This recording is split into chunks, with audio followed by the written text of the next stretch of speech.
मेरी 5 बरस की लड़की मिनी से घड़ी भर भी बोले बिना नहीं रहा जाता। एक दिन सवेरे सवेरे बोली, बाबूजी, रामदयाल दरबार है ना, वह काक को कौवा कहता है, वह कुछ जानता ही नहीं। मेरे कुछ कहने से पहले ही उसने अपनी दूसरी बात छेड़ दी। देखो बाबूजी, भोला कहता है आकाश में हाथी सूंड से पानी फेंकता है, इसी से वर्षा होती है। अच्छा बाबूजी, भोला झूठ बोलता है ना। और फिर खेल में लग गए। मेरा घर सड़क के किनारे है। एक दिन मिनी मेरे कमरे में खेल रही थी। अचानक वह खेल छोड़कर खिड़की के पास दौड़ी गई और बड़े जोर से चिल्लाने लगी, काबुली वाले, ओ काबुली वाले। कंधों पर मेवों की झोली लटकाई, हाथ में अंगूर की पिटारी लिए एक लंबा सा काबुली धीमी चाल से सड़क पर जा रहा था। जैसे ही वह मकान की ओर आने लगा, मिनी जान लेकर भीतर भाग गई। उसे डर लगा कहीं वह उसे पकड़ न ले जाए। उसके मन में यह बात बैठ गई थी कि काबुल वाले की झोली के अंदर तलाश करने पर उस जैसे 2 और 4 बच्चे मिल सकते हैं।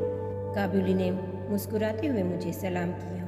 मैंने मिनी का डर दूर भगाने के लिए उसे बुला लिया। काबुली वाले ने झोली से किशमिश और बादाम निकालकर मिनी को देना चाहा, पर उसने न लिए। डरकर वह मेरे घुटनों से चिपट गई। कुछ दिन बाद किसी ज़रूरी काम से मैं बाहर जा रहा था। देखा कि मिनी काबुली से खूब बातें कर रही है। मिनी की झोली बादाम किशमिश से भरी हुई थी। काबुली प्रतिदिन आता रहा। उसने किशमिश बादाम दे देकर मिनी के छोटे से हृदय पर काफ़ी अधिकार जमा लिया था। दोनों में बहुत बहुत बातें होती और वे दोनों खूब हंसते। रहमत काबुली को देखते ही मेरी लड़की हंसते हुए पूछती, काबुली वाले, ओ काबुली वाले, तुम्हारी झोली में क्या है? रहमत हंसता हुआ कहता, हाथी। फिर वह मिनी से कहता, तुम ससुराल कब जाओगी? इस पर उल्टे वह रहमत से पूछती, तुम ससुराल कब जाओगे? रहमत अपना मोटा घूंसा तान कर कहता, हम ससुराल को मारेगा।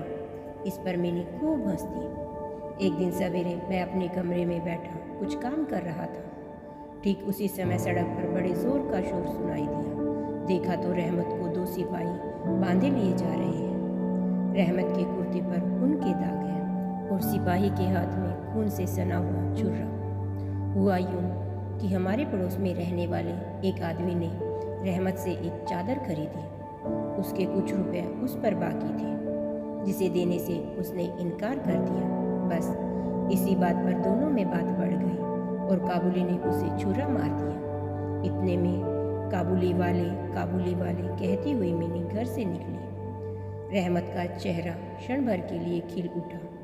मिनी ने आते ही पूछा, तुम ससुराल जाओगी? रहमत ने हंसकर कहा, हाँ, वही तो जा रहा हूँ। छुरा चलाने के अपराध में रहमत को कई साल की सज़ा हो गई। काबुली का ख्याल धीरे धीरे मेरे मन से बिल्कुल उतर गया और मिनी भी उसे भूल गई। कई साल बीत गए। आज मिनी का विवाह है। मैं अपने कमरे में बैठा हुआ खर्च का हिसाब लिख रहा था। इतने में रहमत सलाम करके एक और खड़ा हो गया। पहले तो मैं उसे पहचान ही न सका। अंत में उसकी ओर ध्यान से देखा और पहचाना, यह तो रहमत है। मैंने पूछा, क्यों रहमत, कब आई? कल शाम को ही जेल से छूटा, उसने बताया। मैंने कहा, आज घर में एक ज़रूरी काम है, फिर कभी आना। वह उदास होकर जाने लगा। दरवाजे के पास रुककर बोला, ज़रा बच्ची को नहीं देख सकता? शायद उसे यही विश्वास था कि मिनी अब भी वैसी ही बच्ची है। मैंने कहा, बहुत काम है, आज उससे मिलना न हो सकेगा। वह कुछ उदास हो गया और सलाम करके निकल गया। मैं सोच ही रहा था कि उसे वापस बुलाऊं। इतने में वह स्वयं ही लौट आया और बोला, यह थोड़ा सा मेवा बच्ची के लिए लाया था, दे दीजिएगा।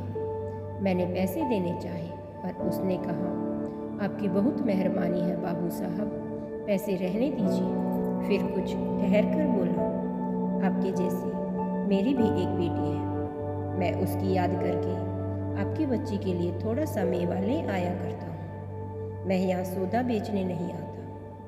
उसने कुर्ते की जेब से हाथ डालकर एक मैला कुचैला मुड़ा हुआ कागज का टुकड़ा निकाला और बड़े जतन से उसकी चारों तह खोलकर दोनों हाथों से उसे फैलाकर मेरी मेज पर रख दिया। देखा कि कागज के उस टुकड़े पर एक नन्हे हाथ से छोटे से पंजे की छाप है। हाथ में थोड़ी सी कालिक लगाकर कागज पर उसी की छाप ले ली गई थी। अपनी बेटी की इस याद को छाती से लगाकर रहमत हर साल कलकत्ते के गली कूचों में सौदा बेचने के लिए आता है। देखकर मेरी आंखें भर आई।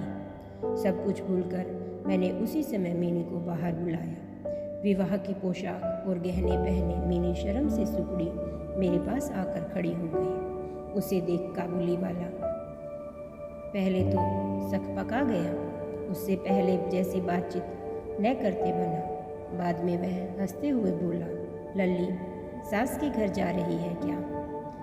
मीनी अब सास का अर्थ समझने लगी थी। मारे शर्म की उसका मुंह लाल हो गया। मीनी के चले जाने के बाद एक गहरी सांस भरकर रहमत जमीन पर बैठ गया। उसकी समझ में यह बात एकाएक स्पष्ट हो चुकी थी कि उसकी बेटी भी अब बड़ी हो गई होगी। इन 8 सालों में उसका क्या हुआ होगा कौन जाने। मैंने कुछ रुपए निकालकर उसके हाथ में रख दिए और कहा, रहमत तुम अपनी बेटी के पास अपने देश चले जाओ।